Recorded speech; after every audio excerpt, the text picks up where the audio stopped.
ایک صحابی حضرت سعید بن عامر ہیں، حضرت عمر فاروق رضی اللہ تعالیٰ عنہ نے حضرت سعید بن عامر رضی اللہ تعالیٰ عنہ کو گورنر بنانا چاہتا حمص کا.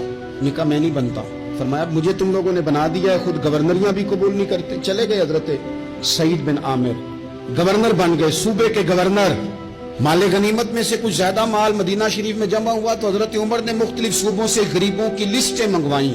حضرت سعید بن عامر کے صوبے کے کچھ خاص لوگوں کو آپ نے لکھا کہ تمہارے صوبے میں جو غریب ہیں ان کی لسٹیں بھیج دو. تو جب لسٹ آئی تو اس میں پہلا نام حضرت سعید بن عامر کا بھی تھا. کہا ہمارے گورنر کے پاس پہننے کو کپڑا کوئی نہیں، کھانے کو روٹی کوئی نہیں. حضرت عمر بیٹھ کے رو پڑے اور میں تمہارا گورنر بھی مسکین ہے. اشرفیوں کی ایک تھیلی بھر کے حضرت عمر نے بھیجی.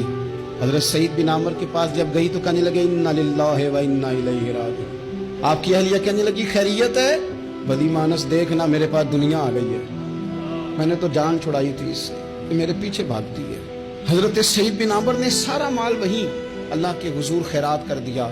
حضرت عمر ایک دفعہ دورے پہ آئے ان کے صوبے میں تو سب لوگوں کو جامع مسجد میں بلایا، حضرت سعید بن عامر کو بھی بلایا. ابن الجوزی لکھتے ہیں کہ حضرت عمر نے فرمایا لوگوں تمہیں اپنے گورنر سے کوئی شکایت تو نہیں؟ تو لوگوں نے کہا 4 شکایتیں. ایک تو ہمارے گورنر صاحب جب شروع میں آئے تھے تو فجر کی نماز کے بعد ہی آ کے لوگوں کے بیچ بیٹھ جاتے تھے. اب اشراق چاشت کے وقت آتے ہیں، سورج پورا طلوع ہو جاتا ہے تو حضرت سعید بن عامر رضی اللہ عنہ آتے ہیں. اور دوسری شکایت یہ ہے کہ صرف دن میں ملتے ہیں، رات کو ملتے ہی نہیں. اور تیسری شکایت یہ ہے کہ ہفتے میں ایک پورا دن ہوتا ہے ملاقات ہی نہیں کرتے. اور چوتھی شکایت یہ ہے کہ کبھی کبھی بیٹھے بیٹھے رونے لگتے ہیں اور بے ہوش ہی ہو جاتے ہیں. آپ نے ایسا شخص گورنر بنا دیا جو دیوانہ ہے. حضرت عمر نے بلا لیا، قریب بیٹھے تھے، کہا دے سوالوں کے جواب. گردن جھکی ہوئی ہے.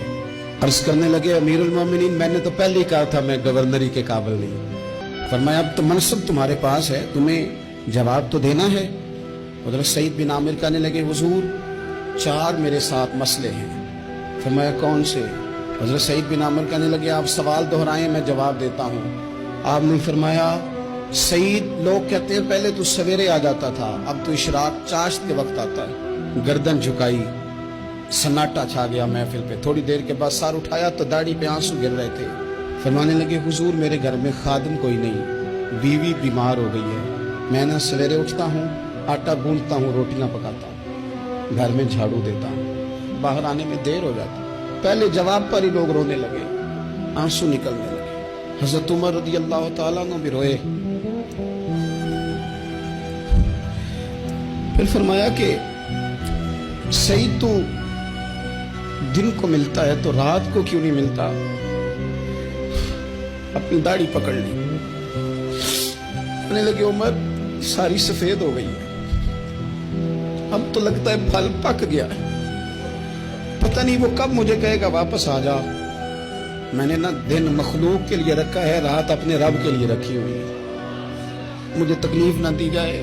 گورنر کی بات کر رہا ہوں. پھر کہا سعید یار ہفتے میں ایک دن ملتے کیوں نہیں؟ کہنے لگے عمر یہ میرے رب کے ساتھ پڑتا ہے، اسے نہ کھولا جائے. فرمایا نہیں آپ بتائیں. حضرت سعید بن عامر کہنے لگے غریب ہوں، ایک کی جوڑا میرے پاس ہے، میں غریب ہوں. حضرت سعید بن عامر کہنے لگے ایک جوڑا ہے، ہفتے میں ایک دن دھو کے خشک ہونے کو ڈال لیتا ہوں، پھر بیوی کے کپڑے پہن کے بیٹھا رہتا ہوں. کس طرح گھر سے باہر نکلوں؟ میرا پردہ تھا، میں اپنی غریبیاں لوگوں کے سامنے نہیں رکھنا چاہتا. میں جانوں میرا رب جانے، میں راضی ہوں نا اس کی رضا پہ. اب تو حضرت عمر ہچکیاں لے کے رونے لگے. فرمانے لگے چل آخری سوال کا جواب ہی دے دے، کبھی کبھی روتے ہو تو بے ہوش ہی ہو جاتے ہو. حضرت سعید بن عامر پھر رونے لگے. فرمانے لگے بڑی عمر کا ہو گیا تھا جب کلمہ پڑا تھا.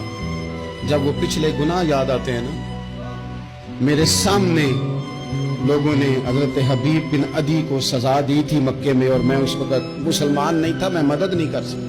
جب وہ وقت یاد آتا ہے تو برداشت سوچتا ہوں کیسے اللہ کے حضور جاؤں گا. دوستو دعا کرنا اللہ اس ملک کو بھی کوئی ایسا شخص عطا فرما دے